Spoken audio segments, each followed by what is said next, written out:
Oke, hello guys, ketemu lagi dengan saya BKT AGJ. Jadi di video kali ini saya mau melanjutkan cerita horor yang kemarin ya guys ya. Jadi daripada nunggu lama-lama, kita langsung aja ke ceritanya.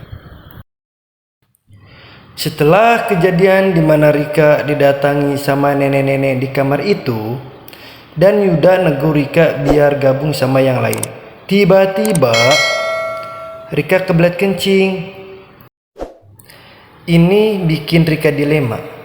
Gimana kalau Rika didatangi sama nenek-nenek itu lagi? Mana kamar mandinya dekat dapur lagi? Untungnya Rika punya ide. Apa ada yang mau ke kamar mandi? Dijawab serempak. Kalau gak ada yang mau. Tapi temen Rika si Jali nyeletuk, bukannya si Andri lagi ke kamar mandi ya? Dengar itu Rika langsung nyusul ke kamar mandi, mumpung ada temennya. Begitu ngelewatin pintu menuju dapur, Rika kaget. Waktu itu Andri keluar dari sana lengkap dengan mimik wajah yang sangat pucat. Udah balik Ndri, kata Rika nahan dia. Tapi dia cuma diem. Kemudian langsung ninggalin Rika begitu saja. Karena kepalang tanggung, Andri juga pergi. Rika lanjut. Sekali lagi, tiap masuk area dapur dan kamar mandi, badan Rika rasanya anyep lagi. Rika perhatiin di atas ranjang gak ada siapa-siapa. Begitupun nenek-nenek itu. Rika langsung buru-buru ke kamar mandi biar cepat, terus langsung balik. Rencananya gitu. Tapi baru Rika lepas celana pendek, bulu kuduk Rika berdiri. Rasanya benar-benar campur aduk. Rika tahu perasaan ini adalah perasaan kalau di sini pasti ada. Rika berusaha agak mikir itu. Sampai Rika dengar suara orang berdehem. Suaranya berat. Sontak Rika yang coba gak mikirin akhirnya nyari. Rika spontan nyari sumber suara itu. Dan setelah lihat kiri kanan, Rika gak ngedapetin apa-apa. Lalu Rika baru sadar kalau sisi kamar mandi yang dari bambu itu tinggi. Pas Rika nengok ke atas, astagfirullah, Rika lihat bayangan hitam gede banget dan seolah-olah lagi ngawasin Rika. Sontak Rika langsung ngibrit. Rika udah gak peduli mau nyiram bekas kencing Rika ataupun enggak. Yang penting jantung Rika normal lagi. Waktu kabur, Rika lewat dapur dan sempat lirik ke atas ranjang, masih kosong. Alhamdulillah gak ada nenek-nenek itu. Rika gak bisa bayangin kalau setelah lihat yang begitu harus lihat yang lain. Jantung Rika benar-benar gak sehat sementara ini. Rika gabung sama yang lain, kayaknya lagi santai ngobrol. Rika perhatiin Andri cuma diem.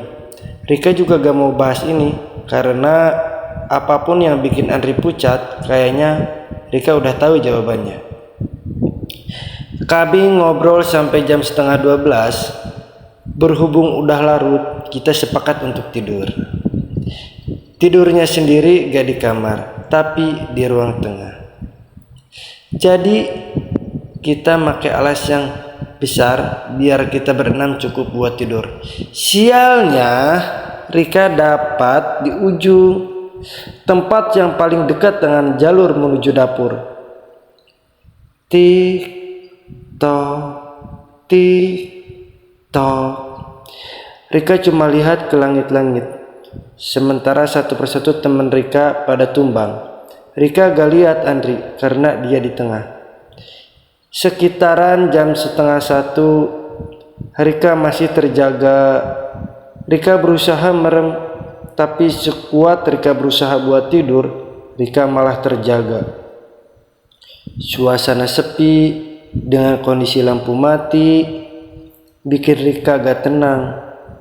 Rika deg-degan karena kayaknya tinggal Rika yang masih melek. Rika cuma berharap satu hal. Rika gak lihat apapun. Tapi kayaknya Rika salah. Walaupun belum lihat apapun, Rika mulai merasa ada yang nyambut Rika. Rika dengar langkah kaki. Suaranya kayak kecepah, kecepuh. Kalau kalian tahu suara ketika kaki basah nginjak lantai keramik, ya kayak gitu suaranya. Semakin lama semakin sering Rika dengar beberapa kali diikuti suara ketawa anak-anak. Rika berusaha gak peduli. Dan akhirnya suara itu hilang dengan sendirinya. Rika pikir udah nyaman. Maksudnya Rika pikir udah aman gitu ya guys ya. Tapi kayaknya Rika salah lagi guys. Baru sebentar Rika menjemin mata. Rika ngerasa ada yang ganggu muka Rika. Kayak ada entah apa yang kena muka Rika. Dan itu nggak nyaman ya. Nggak nyaman sekali ya guys ya. Pas Rika buka mata, Rika gak tahu harus ngomong bagaimana gitu ya guys. Itu muka nenek-nenek tepat natap muka Rika dari atas dengan kondisi rambutnya yang panjang, ujungnya kena muka Rika. Rika langsung bilang astagfirullahaladzim. Waktu itu ini adalah gangguan kesekian kalinya dari nenek ini. Tapi anehnya semakin lama Rika ada di posisi itu, semakin Rika sadar walaupun itu serem, tapi nenek ini gak pernah gangguin dalam hal kontak fisik. Rika baru sadar kalau dia cuma nampakin wujudnya doang, selebihnya dia gak nyakitin Rika kayak di film-film. Selama beberapa saat Rika biarin nenek ini ada di sebelah Rika dan ngeliatin Rika dengan senyum seramnya.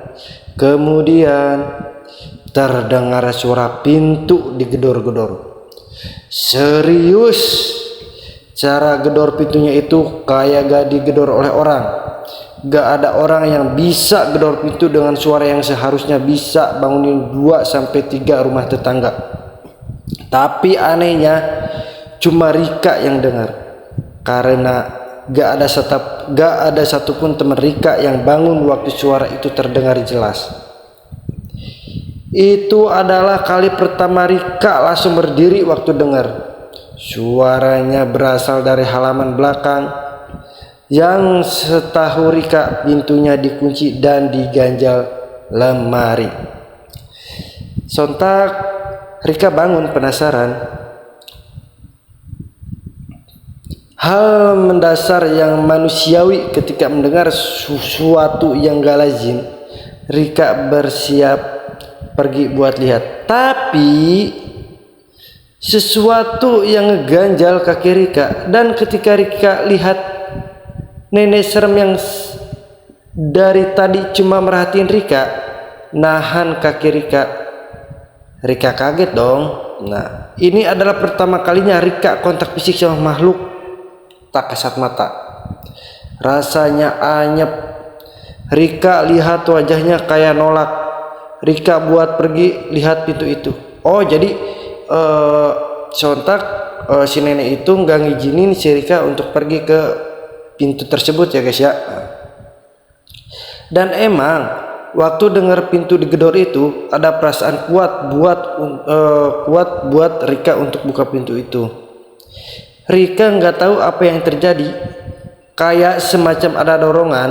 Rika harus buka pintu itu buat lihat apa yang ada di baliknya. Pintu masih digedor dengan keras, dur. Dan semakin sering Rika dengar, semakin penasaran Rika terhadap apa yang ada di balik pintu itu. Nenek itu gak mau ngelepasin Rika. Sebaliknya dia cuma menggelengkan kepala yang akhirnya bikin Rika gak jadi pergi ke sana. Rika kembali rebahan dan akhirnya Rika tertidur dengan sendirinya. Dengan kondisi nenek itu di samping Rika entah sampai kapan, karena sewaktu bangun Rika lihat anak-anak pada berkeramas. Rika kaget waktu dengar, karena rencananya bukan bakal nginep 2 hari, tapi ada kelegaan di keputusan itu.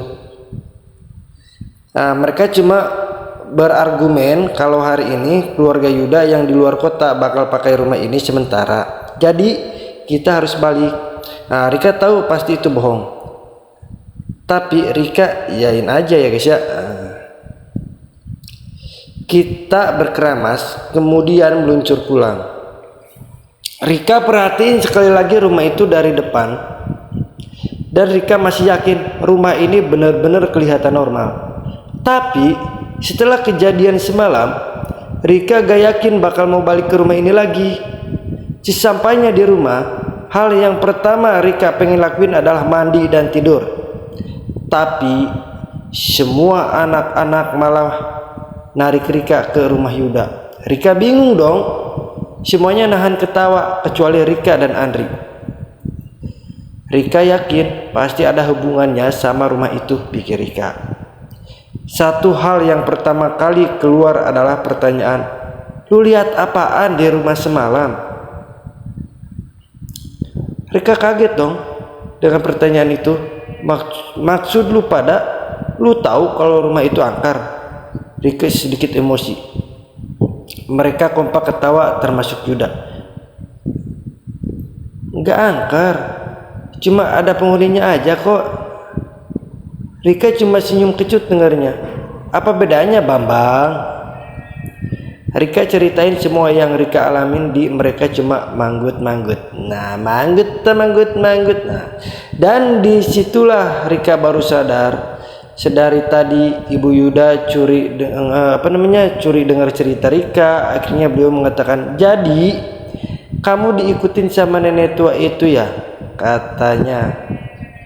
Nama nenek itu Nini Towok. Nah, Rika kaget otomatis ya guys ya. Beliau ngejelasin kalau Nini Towok itu biasanya cuma ada di dapur orang-orang berpengaruh di Jawa. Berpengaruh di Jawa. Dan memang Nini Towok suka nampakin diri sama orang-orang tertentu. Biasanya mereka nampakin diri buat cegah balak bencana yang disebabkan orang tersebut. Setelah dengar itu, Rika ceritain semua. Mulai dari mbak-mbak di pohon jambu, bayangan hitam di kamar mandi, sampai suara anak-anak. Kayaknya ibunya Yuda sama sekali nggak kaget, malah sebaliknya, dia semacam nahan ketawa geli. Beliau ngejelasin lagi kalau di pohon jambu memang ada kuntilanaknya, tapi jarang dia nampakin. Dan beliau pernah lihat langsung. Nah, tapi ya mereka gangguannya cuma sebatas ketawa saja. Sementara bayangan hitam di kamar mandi itu Dayoh alias tamu ya guys ya. Dan kabarnya dia bukan penghuni rumah itu, karena seringkali berpindah-pindah. Kadang di rumah tetangga, tapi seringnya memang tempatnya di kamar mandi. Karena lembab, mungkin beliau juga bilang katanya bayangan hitam ini agak jahat dan bisa mencelakai. Makanya suruh baca doa tiap masuk kamar mandi biar tidak digangguin. Nah, di sini Andri ikut nyeletuk kalau dia lihat bayangan hitam itu, dan Andri hampir kepleset masuk sumur. Untung tangannya masih sigap pegang kayu di samping sumur. Itulah kenapa dia langsung pucat begitu keluar. Beliau juga ngejelasin kalau suara anak-anak dan terdengar lari-lari itu memang wujudnya anak-anak. Ibunya Yuda bilang, "Untung kamu gak lihat rupa wajahnya," kata si ibunya itu. Rupa wajahnya benar-benar hancur kayak korban kebakaran. Ibunya Yuda bilang, "Waktu itu saya ambil air di kulkas, lalu saya dengar ada suara anak kecil ngajak main. dan kaget waktu ada tangan kecil megangin baju saya. Pas mau tak lihat dia bilang, ojo ndelok aku mbak, ojo raiku elek. Nah, jangan lihat aku kak, jangan wajahku jelek. Nah itu artinya ya guys ya. Nah, jangan lihat aku kak, jangan wajahku jelek.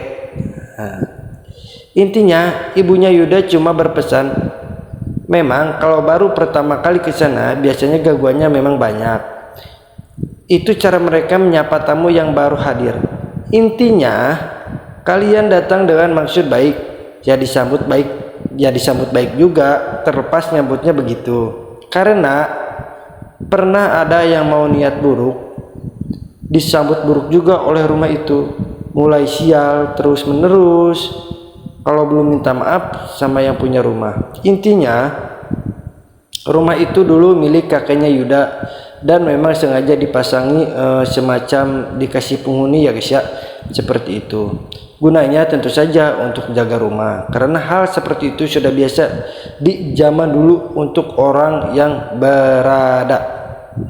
Setelah itu Rika baru ingat kalau malam saat Rika didatangi sama Nini Towo, Rika dengar ada yang gedor-gedor pintu belakang. Langsung Rika tanyain, dan betapa kagetnya Rika, mikik muka ibunya Yuda langsung berubah pucat. Terus kamu buka pintu itu? Kata beliau seperti mau marah. Tak jawab kalau nenek itu mencegah. Gimana ya ceritanya? Jadi seperti apa ya guys ya? Seperti ditahan oleh nenek itu, gitu bilangnya. Nah dan setelah itu ibunya Yuda kemudian lega mendengarnya. Ibunya Yuda akhirnya bercerita kalau yang di belakang itu memang asli yang paling jahat. Terakhir kali pintu itu dibuka itu sudah lama sekali waktu kakek Yuda masih hidup. Dan kenapa ditutup sampai sekarang? Karena tidak ada yang bisa mengendalikannya. Bentuknya itu seperti jin bertanduk berwarna merah, dan yang paling menakutkan dapat membawa bencana, kemalangan untuk keluarga itu, karena itu sengaja dikurung di sana, ibaratnya itu adalah rajanya. Itulah cerita yang bisa gua ya guys ya, gua bagi untuk kalian semua. Semoga kejadian ini seperti ini semakin menambah iman kita untuk senantiasa mendekatkan diri pada Yang Maha Kuasa dan tidak bersikap syirik dan menyekutukan Tuhan. Terakhir ya guys, ternyata semua teman-teman Rika udah pernah ke sana semua, dan cuma Rika yang belum. Makanya pada ketawa karena semua udah pernah ngerasain apa yang Rika rasain. Hanya saja penghuni yang menyebutnya berbeda. Lain kali kalau ada waktu gue bakal ceritain pengalaman Rika gue yang lain. Oh jadi gini ya guys, kata si penulis ini, lain kali kalau misalkan ada waktu dia bakal ceritain pengalaman yang lain lagi gitu guys. Oke, mungkin videonya cukup sampai di sini aja ya guys ya. Nah ntar kita lanjut ke next selanjutnya. Oke, jangan lupa buat kalian like, komen, dan subscribe biar saya lebih semangat lagi bikin cerita-cerita horornya. Jadi oke, wassalamualaikum warahmatullahi wabarakatuh.